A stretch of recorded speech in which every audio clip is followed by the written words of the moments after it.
Hi guys, പത്തനംമാറ്റ സീരിയലിൻ്റെ ഒരു പുതുപുത്തൻ വിശേഷത്തിലേക്ക് എല്ലാവർക്കും സ്വാഗതം. വരാൻ പോകുന്ന ഒരു അടിപൊളി എപ്പിസോഡ് വിശേഷത്തിലേക്കാണ് നമ്മൾ പോകുന്നത്. എപ്പിസോഡുകളൊക്കെ നീണ്ടു പോകുന്നുണ്ടെങ്കിൽ ഈ അടിപൊളി എപ്പിസോഡുകളൊക്കെ ഉറപ്പായിട്ടും വരിക തന്നെ ചെയ്യും. അങ്ങനെ നമ്മുടെ നാഗേന്ദ്രയും ഡേവിഡും ഒക്കെ ചേർന്നിട്ടാണ് ഈ കള്ളത്തരങ്ങൾ ചെയ്തതെന്നും ആ ഡ്രൈവറെ കൊന്നതും അതുപോലെ തന്നെ കള്ള സ്വർണം കടത്തിയതും അതുപോലെ അനഘയെ കൊല്ലാൻ ശ്രമിച്ച കേസിലും ഇവരെ കുറ്റക്കാരാണെന്നുള്ള കാര്യം നമ്മുടെ നന്ദു കണ്ടെത്തുന്നുണ്ട്. കാരണം നന്ദുവിന് നല്ല വാശിയാണ്. ഡേവിഡ് നന്ദുവിനെ അവിടുന്ന് പുച്ഛിച്ച് ഇറക്കി വിടുക ചെയ്തത്, ഐ ജിയെ കൊണ്ടൊക്കെ വിളിപ്പിച്ച്. അതുകൊണ്ട് തന്നെ നന്ദുവിന് ആ സത്യം തെളിയിക്കണം എന്നുള്ള വാശിയുണ്ട്. അതുപോലെ നവ്യയും വന്ന് നന്ദുവിനെ വെല്ലുവിളിച്ചിട്ട് പോകുന്നുണ്ട്. അതുകൊണ്ട് നന്ദു അവരെ കയ്യോടെ പൊക്കുകയാണ് കേട്ടോ. നമ്മുടെ അബി അവിടെ മാനേജറായിട്ട് കയറി കഴിഞ്ഞ് ആണ് കേട്ടോ ഇതൊക്കെ സംഭവിക്കുന്നത്. അബി എല്ലാ സത്യങ്ങളും അറിഞ്ഞതിന് ശേഷമാണ് ഇത് സംഭവിക്കാൻ പോകുന്നത്. അങ്ങനെ നമുക്ക് ആ വിശേഷങ്ങളിലേക്ക് പോകാം. നമ്മുടെ വീഡിയോ ഇഷ്ടമായാൽ ഒന്ന് ലൈക്ക് ചെയ്യണേ, ഹൈപ്പ് ചെയ്യണേ, ചാനൽ കൂടി ഒന്ന് സബ്സ്ക്രൈബ് ചെയ്ത് സപ്പോർട്ട് ചെയ്യണേ. നന്ദു അനിയുമായിട്ട് സംസാരിക്കുകയാണ്. അപ്പം നന്ദു അനിയോട് പറയുന്നുണ്ട്, അനി ആകെ മൊത്തം കുഴഞ്ഞു മറിഞ്ഞ മട്ടാണ്. ജ്വല്ലറിക്കാർക്ക് എന്തായാലും മൂർത്തീസ് ജ്വല്ലറിയുമായിട്ട് എന്തോ വൈരാഗ്യമുണ്ട്. ജ്വല്ലറിയുടെ MD ആ ഡേവിഡ് അയാൾ ആണ് അനഘയെ കൊല്ലാൻ ശ്രമിച്ചത്. അനഘയെ കൊല്ലാൻ വേണ്ടി ശ്രമിക്കണമെങ്കിൽ അതിന് പിന്നിൽ എന്തെങ്കിലും ഒരു കാരണം കാണുകയല്ലേ എന്ന് ചോദിക്കുമ്പം അനി പറയാണ്, ഇനി നവ്യേച്ചി എങ്ങാനും പറഞ്ഞിട്ടാണോ എന്ന് പറയാണ്. അപ്പോഴേക്കും നന്ദു പറയുന്നുണ്ട്, അങ്ങനെ നവ്യേച്ചി പറഞ്ഞാലും അവരത് ചെയ്യേണ്ട കാര്യമില്ലല്ലോ. കാരണം നവ്യേച്ചി അബി നിരപരാധിയാണെന്ന് മാത്രമായിരിക്കുമല്ലോ പറഞ്ഞിട്ടുണ്ടാവുക. അതിൻ്റെ പേരിൽ അനഘയില്ലായ്മ ചെയ്യേണ്ട കാര്യമൊന്നുമില്ല. അതൊന്നും അല്ല അനി, എന്തോ ഉണ്ട്. അബിയും അതുപോലെ തന്നെ ആ ഡേവിഡും തമ്മിൽ എന്തോ കണക്ഷൻ ഉണ്ട് എന്ന് പറയാണ്. അപ്പോൾ ഉടനെ അനിയും പറയുന്നുണ്ട്, അത് കാണും മൂർത്തീസ് ജ്വല്ലറിയുടെ അല്ലെങ്കിൽ അനന്തപുരിയിലുള്ളവരുടെ ശത്രുക്കളല്ലേ ജ്വല്ലറിക്കാർ. അങ്ങനെ ശത്രുക്കളുമായിട്ട് കൂട്ടുപിടിക്കുന്ന വർഗത്തിൽപ്പെട്ടതാ അബിയും അപ്പച്ചിയും ഒക്കെ. അതുകൊണ്ട് തന്നെ അവർക്ക് എന്തെങ്കിലുമൊക്കെ ബന്ധം കാണുമെന്ന് പറയാണ്. അപ്പം നന്ദുവും പറയാം, ശരിയാ, ശത്രുവിൻ്റെ ശത്രു മിത്ര എന്നാണല്ലോ. അതുകൊണ്ട് അബിയെ രക്ഷിക്കാൻ വേണ്ടിയിട്ടായിരിക്കും അനഘയില്ലായ്മ ചെയ്യാൻ വേണ്ടി ഡേവിഡ് ശ്രമിച്ചത്. ആ കൊലയാളികളെ പിടിച്ച് ചോദ്യം ചെയ്തപ്പോൾ അവർ ഡേവിഡിൻ്റെ പേര് തന്നെയാണ് പറഞ്ഞത്.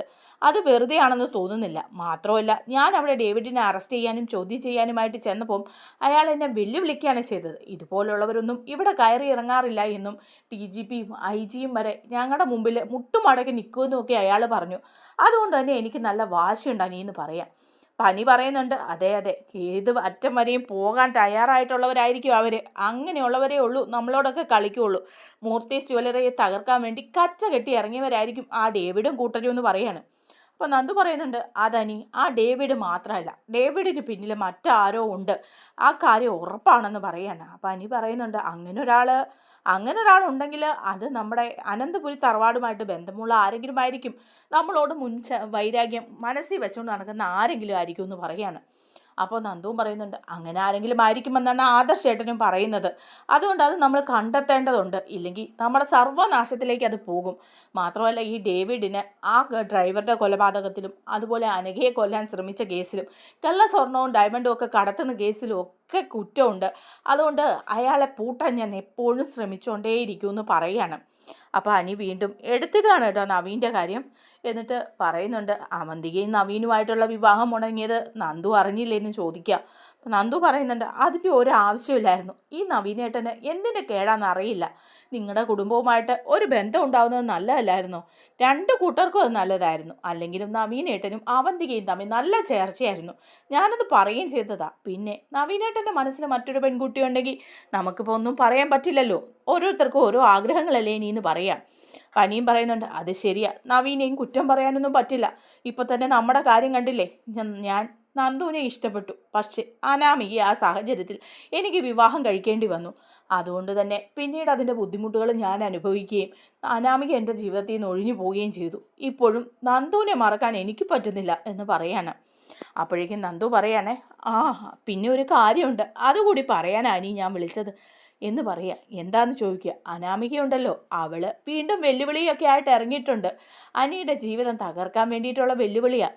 കഴിഞ്ഞ ദിവസം അവളെ അവളുടെ അച്ഛനെയും ഞാൻ വഴിയിൽ വെച്ച് കണ്ടിരുന്നു. കണ്ട മാത്രം എൻ്റെ അടുത്തേക്ക് 2 പേരും കൂടി വന്നു. എൻ്റെ മുന്നിൽ വന്ന് നിന്നിട്ട് കുറേ വൃത്തികെട്ട വർത്തമാനങ്ങളൊക്കെ പറഞ്ഞു.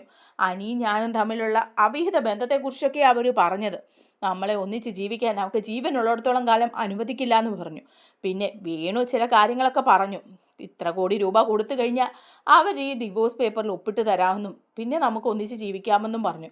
അതും അനാമികയ്ക്ക് താല്പര്യമൊന്നുമില്ല. പക്ഷെ വേണുവിന് കോടികൾ വേണം. അത് നിന്റെ കയ്യിൽ നിന്ന് നേടിയെടുക്കാൻ വേണ്ടിയിട്ടാണ് അവറ്റകൾ രണ്ടും നടക്കുന്നത്. അപ്പം അനി പറയാണ്, അതെ, അവരതിനു വേണ്ടി തന്നെയാണ് നടക്കുന്നത്. ഞാൻ പറഞ്ഞല്ലോ, ഏതായാലും അതങ്ങനെ അങ്ങ് നടക്കട്ടെ. എൻ്റെ കയ്യിൽ നിന്ന് ഒരു ചില്ലിക്കാശ് അവൾക്ക് ഞാൻ കൊടുക്കില്ല എന്ന് പറയാണ്. അങ്ങനെ അതിനൊക്കെ ശേഷം കാണിക്കുന്നത് അനന്തപുരി തറവാടാണ്. അനന്തപുരി തറവാട്ടിൽ ദേവയാനിയും ജാനകിയും ജലജയും എല്ലാവരും ഉണ്ട് കേട്ടോ. അപ്പം മുത്തശ്ശിയോട് ദേവകി പറയാണ്, നയന മോളുടെ 3-ാം മാസ ചടങ്ങുകളൊക്കെ ആയി, അത് ഭംഗിയായിട്ട് നടത്തണമെങ്കിൽ മുത്തശ്ശൻ കൂടി അങ്ങോട്ട് വരണം എന്നാണ് മോള് പറയുന്നത്. അവൾക്ക് മുത്തശ്ശനും മുത്തശ്ശിയൊക്കെ എത്തണം എന്ന് ആഗ്രഹമുണ്ടെന്ന് പറയാം. അപ്പോഴേക്കും മുത്തശ്ശി പറയാം, അദ്ദേഹം വരുമെന്നുള്ള കാര്യത്തിൽ അറിയില്ല, എന്തായാലും അദ്ദേഹം എതിർത്താലും ഞാൻ മോളെ കാണാൻ വരുന്നുണ്ട്, ഒരു സമ്മാനവും കൊടുക്കുന്നുണ്ടെന്ന് പറയാം. അപ്പോഴേക്കും ജലജ പറയാം, ഓഹോ, അങ്ങനെയൊക്കെ ഒരു കാര്യങ്ങളൊക്കെ ഉണ്ടായിരുന്നോ? ഇവിടെ നവ്യയ്ക്ക് 3-ാം മാസ ചടങ്ങുകളൊന്നും നടത്തി ഞങ്ങൾ കണ്ടില്ല. ആകെപ്പാടെ നടത്തിയത് ആ വളകാപ്പ് ചടങ്ങ് മാത്രമാണ്, അല്ലാതെ 3-ാം മാസത്തിലൊന്നും നവ്യയ്ക്ക് ചടങ്ങില്ലായിരുന്നു. ഇതിപ്പം നയനയ്ക്ക് ഈ വീട്ടിൽ നിന്ന് ഇറങ്ങിപ്പോയിട്ടും അവിടെ ചെന്ന് ആഘോഷം നടത്താൻ കുറച്ച് അതിക്രമം തന്നെ ഇതൊക്കെ എന്ന് പറയാം. അപ്പോൾ ദേവയാനി പറയാം, അതിന് നിനക്കെന്തെങ്കിലും മുടക്കൊണ്ടോടി?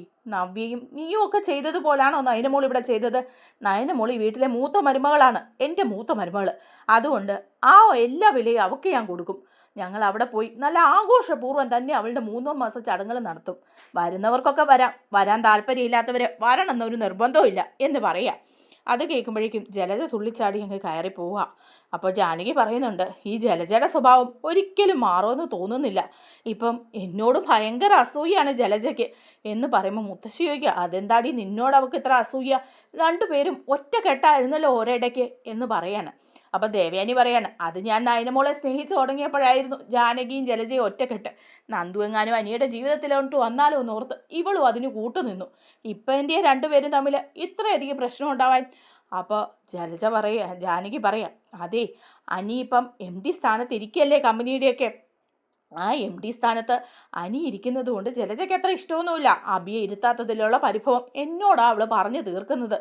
അപ്പോൾ ദേവയാനി പറയാം, അനിയിപ്പം MD സ്ഥാനത്ത് ഇരിക്കുന്നുണ്ട്, ആദർശ് വന്നു കഴിഞ്ഞാൽ അനി ആ സ്ഥാനം ഒഴിഞ്ഞു കൊടുക്കും. അങ്ങനെ വരുമ്പം നിനക്ക് ആദർശിനോടും ദേഷ്യമാവുമല്ലോ എന്ന് ചോദിക്കുമ്പോൾ ജാനകി പറയാം, ഏയ് അങ്ങനൊന്നുമില്ല, ആദർശല്ലേ ഇത്രയും നാളും ആ കാര്യങ്ങളൊക്കെ നോക്കി നടന്നത്. ആദർശ് അനിയെ ഏൽപ്പിച്ചത് തന്നെ വലിയ കാര്യമായിട്ടാണ് ഞാൻ കാണുന്നത്. ഇനിയിപ്പം അവൻ ആ MD കസേരയിൽ ഇരിക്കുമ്പം എവിടുന്നെങ്കിലും ഒരു നല്ല വിവാഹാലോചന വന്നാൽ അതങ്ങ് നടത്തി കൊടുക്കണം എന്നുണ്ടായിരുന്നു എന്ന് പറയുകയാണ് കേട്ടോ. അതേസമയം നമ്മുടെ നന്ദു പോയിട്ട് ആദർശിനെയും നയനയും കാണുന്നുണ്ട്. എന്നിട്ട് ആദർശിനോടും നയനോടുമായിട്ട് സംസാരിക്കുമ്പോൾ പറയുന്നുണ്ട്, ചേച്ചി വീട്ടിൽ വന്ന് ഭയങ്കര ബഹളമായിരുന്നു. അതുകൊണ്ട് തന്നെ ഈ ഡേവിഡ് അയാൾ ഒരു പെരുങ്കള്ളനാണ്. അനഘയെ കൊല്ലാൻ വേണ്ടി അയാൾ ശ്രമിച്ചത് എന്തിനാണെന്നുള്ള കാര്യം നമുക്ക് അന്വേഷിച്ച് കണ്ടെത്തണം. ഇല്ലെങ്കിൽ ശരിയാവില്ല. അത്രയ്ക്ക് ശത്രുത അനന്തപുരിക്കാരോടുണ്ട്. അതുകൊണ്ടല്ലേ അനഘയില്ലായ്മ ചെയ്യാൻ ശ്രമിക്കുന്നത്. വെറുതെ നവ്യേച്ചിക്ക് വേണ്ടിയിട്ട് അയാൾ അങ്ങനെയൊന്നും ചെയ്യുമെന്ന് തോന്നുന്നില്ല എന്ന് പറയാം. അപ്പോൾ ആദർശം പറയുന്നുണ്ട്, ശരിയാ, ഇതിനു മുമ്പ് ആ സ്വർണം കടത്തിക്കൊണ്ട് വന്ന ഡ്രൈവറെ അവർ ഇല്ലായ്മ ചെയ്തു. ആ കേസിൽ അവരെ അറസ്റ്റ് ചെയ്യാൻ പറ്റിയില്ല. തെളിവില്ലാതാകാൻ വേണ്ടി അയാളെ അങ്ങ് തീർത്ത് വിട്ടിട്ടും പോലീസിനെ കൊണ്ട് ഒരു ചുക്കും ചെയ്യാൻ സാധിച്ചില്ല. ഇപ്പോൾ ഇതിലും നമ്മുടെ കയ്യിൽ തെളിവുകളുണ്ട്. ആ കുറ്റവാളികൾ അവരത് വ്യക്തമാക്കിയതാ ഡേവിഡാ പറഞ്ഞു വിട്ടതെന്നുള്ള കാര്യം. എന്നിട്ടും അയാളെ അറസ്റ്റ് ചെയ്യാനോ ചോദ്യം ചെയ്യാനോ ഒന്നും നമ്മളെ കൊണ്ട് സാധിക്കുന്നില്ല. അത്രയ്ക്ക് പിടിപാടാ മുകളിലുള്ളതെന്ന് പറയാണ്. അപ്പോൾ നന്ദു പറയുന്നുണ്ട്, ശരി തന്നെയാണ്, മുത്തശ്ശനും ഈ കാര്യത്തിലൊക്കെ പിടിപാടുണ്ടല്ലോ, പക്ഷേ നമ്മളതൊന്നും ദുർവിനിയോഗം ചെയ്യുന്നില്ലെന്നേ ഉള്ളൂ എന്ന് പറയാണ്. അപ്പോൾ ആദർശ് പറയുന്നുണ്ട്, അല്ല, അങ്ങനെ എന്തെങ്കിലും ഒരു അത്യാവശ്യം വന്നാൽ നന്ദു നീ മുത്തശ്ശൻ്റെ അടുത്തെത്തണം, മുത്തശ്ശനോട് ഇക്കാര്യം ചോദിക്കണം. നമ്മൾ ഇതിലേക്കൊന്നും മുത്തശ്ശനെ വലിച്ചിരുന്നില്ലെന്ന് വിചാരിച്ചതാ, പക്ഷേ ഈ ഡേവിഡിനെ കൊടുക്കാൻ അങ്ങനെ ഒരു സഹായം വേണ്ടി വന്നാൽ അത് നന്ദു നീ ആവശ്യപ്പെടണം എന്ന് പറയാം. അപ്പോൾ നന്ദു പറയുന്നുണ്ട്, ശരിയാ, ഞാനത് വിചാരിച്ചു. ചേച്ചി വീട്ടിൽ വന്ന് എന്തൊരു ബഹളമായിരുന്നു. അച്ഛനോടും അമ്മയോടും ഒക്കെ മോശമായിട്ട് പെരുമാറി, എന്നെ തല്ലുക വരെ ചെയ്തു. അത്രയ്ക്ക് ദേഷ്യ ചേച്ചിക്ക് ആ കള്ളൻ അബിയുടെ പേരിൽ. നമ്മൾ അവനെ ചതിച്ചു എന്ന് പറഞ്ഞാൽ ചേച്ചി ഈ കിടന്ന് ബഹളമെല്ലാം വയ്ക്കുന്നത്. എന്തിനാണെന്നറിയില്ല ചേച്ചി ഈ തിളയ്ക്കുന്നത്. ഇതൊക്കെ അവസാനിക്കുമല്ലോ എന്ന് ഓർക്കുമ്പം ചേച്ചിയുടെ കാര്യം ഓർക്കുമ്പോൾ എനിക്ക് സഹതാപം തോന്നുന്നുണ്ടെന്ന് പറയുകയാണ് കേട്ടോ. അപ്പോൾ ആദർശ് പറയുന്നുണ്ട് അതെല്ലാം ശരിയാവുന്നേ, നവ്യ ഒരു ദിവസം സത്യങ്ങളെല്ലാം തിരിച്ചറിയുമെന്ന് പറയുന്നുണ്ട് കേട്ടോ. അങ്ങനെ അബി ജോലിക്ക് പോകാനായിട്ട് റെഡി ആവുകയാണ്. അടുത്ത ദിവസം തന്നെ ജ്വല്ലറിയിലെ മാനേജറായിട്ട് ജോയിൻ ചെയ്യേണ്ടതുണ്ട് കേട്ടോ. അങ്ങനെ എല്ലാവരും കൂടി ഇരിക്കുമ്പം അബി ഇറങ്ങി വരികയാണ്. ഇറങ്ങി വരുന്ന സമയത്ത് മുത്തശ്ശൻ ചോദിക്കുകയാണ് എവിടേക്കാണെന്ന് ചോദിക്കുമ്പോൾ അബി പറയാ നാളെ ഞാൻ ജ്വല്ലറിയിൽ ജോയിൻ ചെയ്യാൻ പോവാം. അതിനായിട്ട് എനിക്ക് കുറച്ച് പുതിയ ഡ്രസ്സും കാര്യങ്ങളും ഒക്കെ വാങ്ങാനുണ്ട്. അത് വാങ്ങാൻ വേണ്ടി ഷോപ്പിങ്ങിന് പോവാന്ന് പറയുക. അപ്പം മുത്തശ്ശനൊന്നും മിണ്ടുന്നില്ല. അപ്പം മുത്തശ്ശി ചോദിക്കുക നീ അതങ്ങ് തീരുമാനിച്ചല്ലേ, ജ്വല്ലറിയിലെ മാനേജറായിട്ട് തന്നെ നിനക്ക് കയറണം അല്ലേ? ഇത്രയധികം ദ്രോഹങ്ങൾ നമ്മളോട് ചെയ്തത് ജ്വല്ലറിക്കാരല്ലേ? അതുപോലെ തന്നെ ആദർശിനെ കൊടുക്കാൻ വേണ്ടി ദുബായിൽ ശ്രമിച്ചതും മുംബൈയിൽ ശ്രമിച്ചതും ഒക്കെ അവർ തന്നെയായിരിക്കും. എന്നിട്ടും നീ അവിടെ മാനേജറായിട്ട് പോവാണല്ലേ ഈ കുടുംബത്തിൽ നിന്ന് എന്ന് ചോദിക്കാണ്. അപ്പോൾ ദേവയാനി പറയാ അതിപ്പോൾ അമ്മ ഇത്ര ചോദിക്കാമല്ലോണ്ടോ, അവൻ അങ്ങനെയല്ലേ ചെയ്യുള്ളൂ. ഇവൻ കൂടിയാ ഈ കുടുംബം ഇല്ലായ്മ ചെയ്യാനും ആദർശിനെ കൊടുക്കാനും ഒക്കെ നോക്കുന്നത്. പിന്നെ ഇപ്പോൾ ഇവൻ അവിടുത്തെ മാനേജറായിട്ട് ഇരുന്നാൽ എന്താ കുഴപ്പം? നവ്യയും അവിടുത്തെ മോഡലല്ലേ, എന്നിട്ട് എന്തെങ്കിലും പ്രശ്നമുണ്ടോ എന്ന് പറയാ. അപ്പം നവ്യ പറയാ എല്ലാവർക്കും ഇഷ്ടപ്പെട്ടില്ല എന്നറിയാം അബി അവിടുത്തെ മാനേജറായിട്ട് ഇരിക്കുന്നത്. എന്നിട്ട് നമ്മുടെ കമ്പനികളിൽ ഏതെങ്കിലും ഒന്നിൽ അബിക്ക് എന്തെങ്കിലും ഒരു സ്ഥാനം കൊടുത്തോ? ഉണ്ടായിരുന്ന ജോലി കൂടി എല്ലാവരും കൂടി തട്ടിത്തെറിപ്പിക്കല്ലായിരുന്നോ? എന്നിട്ടിപ്പോൾ അവനെ ചോദ്യം ചെയ്യാനും അവൻ മറ്റൊരിടത്ത് ജോലിക്ക് പോകുന്നത് തടയാനും നിങ്ങൾക്കൊക്കെ എന്താ അവകാശം എന്ന് ചോദിക്കുക. അപ്പം മുത്തശ്ശൻ പറയുന്നുണ്ട് അബി ഇവിടെ ജോലിക്ക് ഇരുന്നതാണ്. അവൻ നമ്മുടെ ജ്വല്ലറിയിൽ കാണിച്ച തട്ടിപ്പും കള്ളത്തരവും പൊറുക്കാൻ പറ്റാത്തത് കൊണ്ടല്ലേ അവനെ പുറത്താക്കിയത് എന്ന് പറയാം. അപ്പോൾ നവ്യ പറയുന്നുണ്ട് സ്വന്തം ജ്വല്ലറിയിൽ ഒരു ചെറിയ തിരിമറി, അത് ഒരു ബില്ല് മാറ്റിവെച്ച് അതിനാണോ അവനെ പുറത്താക്കിയത്? ആദർശ് അങ്ങനെയാണ് എന്തെല്ലാം തെറ്റുകൾ ചെയ്തിട്ടുണ്ട്. ഈ ചന്തുമോൾ ആദർശിൻ്റെ കുഞ്ഞല്ലേ, അവിഹിതത്തിലുണ്ടായി ഈ കുഞ്ഞിനെ വെച്ചല്ലേ ഇപ്പോഴും അബിയെ വിലവേശുന്നത്. എല്ലാവരും കൂടെ അത് അബിയുടെ കുഞ്ഞാണെന്ന് പറഞ്ഞു പരുത്തുകയല്ലേ ചെയ്യുന്നത്. ആദർശിനെ നല്ലവനായിട്ട് തിരിച്ചിങ്ങോട്ട് കയറ്റാൻ വേണ്ടിയിട്ട് ഇത്രയൊക്കെ ചെയ്യാമെങ്കിൽ അബിക്ക് ജ്വല്ലറിയിൽ മാനേജറായിട്ടും ഇരിക്കാം എന്ന് പറയാണ്. അപ്പോൾ മുത്തശ്ശൻ പറയാണ് മതി, അവൻ മാനേജറായിട്ടോ എന്തായിട്ട് വേണമെങ്കിലും ഇരിക്കട്ടെ. ഇവനെ പോലെ ഒരുത്തനെ അവിടെ മാനേജറായിട്ട് അവർ വച്ചിട്ടുണ്ടെങ്കിൽ അവരുടെ ഉദ്ദേശം മറ്റെന്തെങ്കിലും ആയിരിക്കും. അല്ലാതെങ്ങും ഇവനൊരു ജോലി പോലും ആരും കൊടുക്കില്ല. പിന്നെ ഒരു കാര്യം പറയാം, ഇവൻ മാനേജറായെന്ന് വെച്ച് ഇവിടെ ഒന്നും സംഭവിക്കാൻ പോകുന്നില്ല. മൂർത്തീസ് ജ്വല്ലറി ഇല്ലാതാവാനും പോകുന്നില്ല. എല്ലാവരും ഒറ്റ കാര്യം വിചാരിച്ചാൽ മതി, ഈ ആനന്ദമൂർത്തി ഉള്ളിടത്തോളം കാലം മൂർത്തീസ് ജ്വല്ലറിക്ക് ഒന്നും പറ്റില്ല എന്ന് പറയാണ്. അപ്പോഴേക്കും നവ്യ അബിയോട് പറയാം അബി നീ പോയിട്ട് വാ എന്ന് പറയാണ് കേട്ടോ. അങ്ങനെ അബി പോയിട്ടൊക്കെ വരുന്നുണ്ട്. അപ്പോൾ പിറ്റേ ദിവസമാണ് കേട്ടോ അബിക്ക് ജോലിക്ക് കയറേണ്ടത്. അപ്പോൾ ഡേവിഡ് ഇങ്ങോട്ട് തന്നെ വിളിക്കുകയാണ് അബിയെ. എന്നിട്ട് പറയാണ് അബി അടുത്ത ദിവസം തന്നെ മാനേജറായിട്ട് ജോയിൻ ചെയ്യാനായിട്ട് വരുമല്ലോ അല്ലേ എന്ന് ചോദിക്കുക. അപ്പോൾ അബിക്ക് ഭയങ്കര സന്തോഷമാവുകയാണ്. അയ്യോ ഡേവിഡ് സാർ ഇങ്ങോട്ട് വിളിച്ചോ, ഇത്രയധികം ഒരു വിലയൊക്കെ എനിക്ക് തരുന്നുണ്ടല്ലോ, ഞാൻ വരുന്നുണ്ടോ എന്ന് ഇങ്ങോട്ട് വിളിച്ച് ചോദിക്കാൻ സാറിന് തോന്നിയില്ലേന്ന് ചോദിക്കുക. അപ്പോൾ ഡേവിഡ് പറയാം പിന്നെ അത് ചോദിക്കാതിരിക്കാൻ പറ്റുമോ? അബിയല്ലേ വന്ന് മാനേജറായിട്ട് പട്ടാഭിഷേകം നടത്തേണ്ടത്. അപ്പോൾ പിന്നെ വരാതിരിക്കാൻ പറ്റില്ലല്ലോ, ന്യൂ ബ്രാഞ്ചിലേക്ക് അബി തന്നെ വരണമെന്ന് പറയാം. അപ്പോൾ അബി പറയുന്നുണ്ട് തീർച്ചയായും രാവിലെ തന്നെ ഞാൻ എത്തിയേക്കാം എന്നൊക്കെ പറയാണ് കേട്ടോ. അതിനുശേഷം ഡേവിഡും അവന്തികയും നാഗേന്ദ്രയും കൂടി സംസാരിക്കുന്നുണ്ട്. ഡേവിഡ് പറയാണ് നാഗേന്ദ്രയോട് അതെ ഞാൻ അബിയെ വിളിച്ചു പറഞ്ഞിട്ടുണ്ട്, നാളെ തന്നെ അവൻ ജോയിൻ ചെയ്യാൻ വരും. ഇന്ന് അവിടെ ഒരു ബഹളം തന്നെ ഉണ്ടായിട്ടുണ്ടെന്നാണ് നവ്യ പറഞ്ഞത് എന്ന് പറയാണ്. അപ്പോൾ അവന്തിക പറയാം ശരിയാ, മുത്തശ്ശനെയൊക്കെ എതിർത്ത് സംസാരിച്ചു നവ്യ. നല്ല രീതിയിൽ മനപ്രയാസമായിട്ടുണ്ട് മുത്തശ്ശനും മുത്തശ്ശിക്കും ഒക്കെ. അവിടെ ആരും മുത്തശ്ശനെ എതിർത്ത് ഇതുപോലെ സംസാരിച്ചിട്ടില്ല. ഇതിനൊക്കെ സ്വാധിക്കുന്നത് നവ്യ തന്നെയാണെന്ന് പറയാം. അപ്പം നാഗേന്ദ്ര പറയാ അതുകൊണ്ടല്ലേ നമ്മൾ അവളെ ഒരു തുറുപ്പ് ചീട്ടായിട്ട് എടുത്തിരിക്കുന്നത്. അനന്തപുരി കലഹം ഉണ്ടാക്കാനും അവിടെ പ്രശ്നങ്ങൾ ഉണ്ടാക്കാനും നവ്യയെപ്പോലൊരു നല്ല ആയുധം പിന്നെ ഇല്ല. അതുകൊണ്ട് തന്നെയാണ് നമ്മൾ അവളെ അങ്ങ് എടുത്തിരിക്കുന്നത് എന്ന് പറയാണ്. എന്നിട്ട് നാഗേന്ദ്ര ഡേവിഡിനോട് പറയുന്നുണ്ട് നാളെ എൻ്റെ മോൻ അബി നമ്മുടെ ജ്വല്ലറിയിൽ ഒരു മാനേജറായിട്ട് ജോയിൻ ചെയ്യാണ്. അവനെ ഈ ജ്വല്ലറികളുടെ എല്ലാം MD കസേരയിൽ ഇരിക്കേണ്ടവനാണെന്നുള്ള ഓർമ്മ തനിക്ക് വേണം കേട്ടോ. ആ ഒരു ബഹുമാനം അവന് കൊടുക്കുകയും വേണം. കാര്യങ്ങളെല്ലാം അവനെ പഠിപ്പിച്ചും കൊടുക്കണം. താമസിക്കാതെ തന്നെ അവൻ എൻ്റെ സ്ഥാനത്ത് ഈ ജ്വല്ലറിയിലെ എല്ലാം MD ആയിട്ട് ഇരിക്കേണ്ടവനാണ്. അവൻ്റെ പട്ടാഭിഷേകമാണ് ശരിക്കും നാളെ നടക്കാൻ പോകുന്നത് എന്നൊക്കെ അവർ പറയുന്നുണ്ട് കേട്ടോ. അതേസമയം രാവിലെ തന്നെ അബിയെ പൂജയൊക്കെ നടത്തി ജോലിക്കായിട്ട് പറഞ്ഞു വിടുക നവ്യ. ഇതൊക്കെ കണ്ടിട്ട് മറ്റവർക്ക് ആർക്കും ഇഷ്ടപ്പെടുന്നില്ല. എല്ലാവരും ഇങ്ങനെ നോക്കി നിൽക്കുകയാണേലും ജലജയും നവ്യയും കൂടെ പൂജാമുറിയിൽ ചെന്ന് പൂജിച്ച് പ്രസാദമൊക്കെ തൊടുവിച്ച് അബിയെ ഐശ്വര്യമായിട്ട് പറഞ്ഞു വിട്ട് അബി ജ്വല്ലറിയിൽ പോയി ജോയിൻ ചെയ്യാണ്. അങ്ങനെ ജ്വല്ലറിയിൽ അബി ജോയിൻ ചെയ്ത് കഴിയുമ്പോഴേക്കും നമ്മുടെ ഡേവിഡ് ചെന്ന് അബിയോട് ഉപദേശങ്ങളൊക്കെ കൊടുക്കുന്നുണ്ട്. അബിയോട് പറയുന്നുണ്ട് എല്ലാ കാര്യങ്ങളും വളരെ ശ്രദ്ധിച്ച് തന്നെ ചെയ്യണം. ഇപ്പോഴത്തെ ഇവിടുത്തെ മാനേജറായിട്ട് ഇരിക്കുകയാണ്, ഈ രീതിയിൽ ഇരുന്ന കമ്പനിയുടെ MD വരെ ആകാൻ പറ്റുമെന്ന് പറയാം. അപ്പോൾ അബി ചോദിക്കുക MD ആകാൻ പറ്റുമോ? സാറല്ലേ കമ്പനിയുടെ MD, പിന്നെ എങ്ങനെ സാറേ ഞാൻ MD ആകുമെന്ന് ചോദിക്കുക. അപ്പം ഡേവിഡ് പറയാ, അല്ല അങ്ങനല്ല ഞാൻ പറഞ്ഞത്, ഉയർന്നുയർന്ന് വരാൻ പറ്റും. അതുകൊണ്ട് അഭി ഇക്കാര്യത്തിൽ കുറച്ച് ശ്രദ്ധയൊക്കെ കൊടുക്കണം. നന്നായിട്ട് നമ്മുടെ ജ്വല്ലറിയെ വളർത്തിക്കൊണ്ട് വരാൻ പറ്റണം. അത് തന്നെയല്ല, മൂർത്തീസ് ജ്വല്ലറിയെ ഇല്ലായ്മ ചെയ്യാനും നമുക്ക് ശ്രമിക്കണം. ഈ വിഷുവിന് വരുന്ന കളക്ഷൻസൊക്കെ മൂർത്തീസ് ജ്വല്ലറിയേക്കാളും നല്ല കളക്ഷൻ നമ്മുടെ ഇവിടെ വരും. അതിനായിട്ട് ഇവിടെ ഒരു ഡിസൈനറുണ്ട്, മാളവിക. മാളവികയുടെ ഡിസൈൻസൊക്കെ വളരെ പ്രശസ്തമാണ്. അതുകൊണ്ട് തന്നെ നയനാസ് കളക്ഷനെ പൊട്ടിക്കാൻ നമുക്ക് സാധിക്കും എന്നൊക്കെ പറയാം. അപ്പോഴേക്കും അഭിയും പറയുന്നുണ്ട്, അതെ, നയനാസ് കളക്ഷനെ നമുക്ക് പൊട്ടിക്കണം. നയനയുടെ വിചാരം അവളാണ് ഈ ലോകത്തെ ഏറ്റവും വലിയ ഡിസൈനർ എന്നാണ്.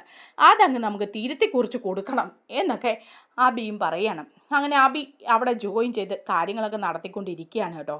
അങ്ങനെ ഇരിക്കുമ്പോഴാണ് നമ്മുടെ നന്ദു ഇതെല്ലാം അന്വേഷിച്ചുകൊണ്ട് ഇറങ്ങാണ്. നന്ദുവിൻ്റെ കയ്യിൽ കുറേ വിഷ്വൽസൊക്കെ കിട്ടുന്നുണ്ട്, CCTV വിഷ്വൽസൊക്കെ. അതായത് ആ കൊലപാതകത്തിൽ നേരിട്ട് പങ്കുള്ള ഡേവിഡും അതുകൂടാതെ ഡേവിഡിനെ കൂടാതെ മറ്റൊരാൾ കൂടി ഉണ്ടെന്നുള്ള വിവരം നന്ദുവിന് മനസ്സിലാവുകയാണ്.